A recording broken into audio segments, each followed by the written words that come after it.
நம்ம கோதுமை மாவில் சப்பாத்தி பண்ணுற மாதிரி கேரளாவில் அரிசி மாவு வச்சு பண்ணுவாங்க. அதுக்கு பேர் வந்து பத்திரின்னு சொல்கிறாங்க.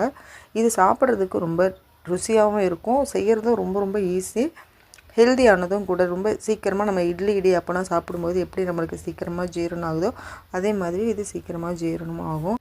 இது குழந்தைங்க பெரியவங்க எல்லாருமே சாப்பிடலாம், உடம்புக்கு ஒன்றும் பண்ணாது. நம்ம இட்லி தோசை சாப்பிடுவோம் இல்லையா, அதே மாதிரி தான் இதுவும் அரிசி மாவில் பண்ணுறதுனால உடம்புக்கு எதுவும் பண்ணாது. நான் இன்றைக்கி 1 கப் மாவு எடுத்திருக்கேன். 1 கப் மாவுக்கு 1.5 கப் அளவு தண்ணி நல்லா கொதிக்கணும். கொதிக்கிற தண்ணியில் இந்த மாவை போட்டு இந்த மாதிரி கலந்துருங்க. தேவையான அளவு உப்பும் போட்டுருங்க தண்ணியில்.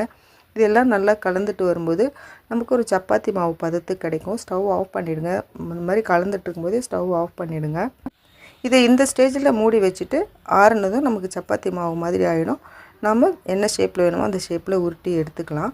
ஆனால் நான் இன்றைக்கி இதில் கொஞ்சம் காரம் சேர்க்க போகிறேன். காரமும் கொஞ்சம் வெஜிடபிளும் சேர்க்க போகிறேன். வெஜிடபிள்னால் வெறும் கேரட் மாத்திரம் சேர்க்க போகிறேன். உங்களுக்கு வேணும்னா பீன்ஸ் வேறு ஏதாவது காய்கறி இருந்தாலும் துருவி இந்த மாதிரி சேர்த்துக்கோங்க. நான் கொஞ்சம் கேரட் சேர்த்துருக்கேன், பச்சை மிளகாய் சேர்த்துருக்கேன். ஒரு 1/2 கப் அளவு தேங்காவை துருவி எடுத்துருக்கேன். தேங்காய் இதில் தேங்காய் தான் போட்டால் ரொம்ப நல்லாயிருக்கும். நீங்கள் செய்யும்போது மறக்காமல் தேங்காய் போடுங்க. எதுவுமே போடனாலும் பரவாயில்ல, தேங்காய் போடுங்க. தேங்காய் போட்டால் அவ்வளோ டேஸ்ட்டாக இருக்கும். சும்மாவே சாப்பிட்றதுக்கு ரொம்ப நல்லாயிருக்கும். இது ஆறுனதும் உங்களுக்கு என்ன ஷேப் வேணுமோ அந்த ஷேப்பில் நல்லா உருட்டி எடுத்துக்கோங்க. இது உருட்டுறதுக்கு ரொம்ப சாஃப்டாக இருக்கும், நமக்கு ரொம்ப ஹார்டாலாம் ஃபீல் ஆகாது. ஏன்னா நம்ம ஆல்ரெடி இதை நல்லா வேக வச்சுருக்கோம் இல்லையா, அது கையில் தொடும்போது நல்லா சாஃப்டாக இருக்கும். உங்களுக்கு என்ன ஷேப் வேணுமோ அந்த ஷேப்பில் போட்டு எடுத்துக்கோங்க. இதை நீங்கள் அப்படியே எண்ணெயிலையும் போட்டு எடுக்கலாம், நமக்கு பூரி மாதிரி கிடைக்கும். இது கூட மட்டன், சிக்கன் கிரேவி, குழம்பு அதெல்லாம் ரொம்ப நல்லாயிருக்கும். நான்வெஜ் கூட இதை வச்சு சாப்பிடும்போது அவ்வளோ நல்லாயிருக்கும். நான் வந்து இன்றைக்கி ரொம்ப சிம்பிளாக ஒரு காரசாரமாக பூண்டு சட்னி பண்ண போகிறேன். இதில் காரசாரமாக இருக்கிற எந்த சட்னி வச்சு சாப்பிட்டாலும் ரொம்ப நல்லாயிருக்கும். குருமா கூட சாப்பிட்றதுக்கும் இது ரொம்ப நல்லாயிருக்கும்.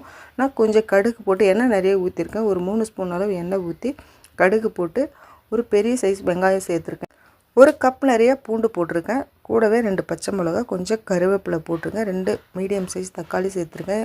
தேவையான அளவு உப்பு போட்டுக்கோங்க. கொஞ்சம் மஞ்சள் தூள், ஒரு 1/2 ஸ்பூன் மிளகாத்தூள். இதெல்லாம் ஒன்றா நல்லா வதக்குங்க. எண்ணெயிலே வதங்கணும், தண்ணி ஊற்றக்கூடாது. இது நல்லா வதங்கினதுக்கப்புறம் இது இந்த பத்திரி கூட வச்சு சாப்பிடும்போது அவ்வளோ நல்லாயிருக்கும். ரொம்ப சிம்பிளாகவும் இருக்கும், டேஸ்டியாகவும் இருக்கும் சாப்பிட்றதுக்கு. இதை ட்ரை பண்ணி பாருங்கள். இந்த வீடியோ உங்களுக்கு பிடிச்சிருந்ததுன்னா ஒரே ஒரு லைக் மட்டும் கொடுங்க. புதுசாக யாராவது பார்க்குறீங்கன்னா சப்ஸ்கிரைப் பண்ணிக்கோங்க. தேங்க்யூ.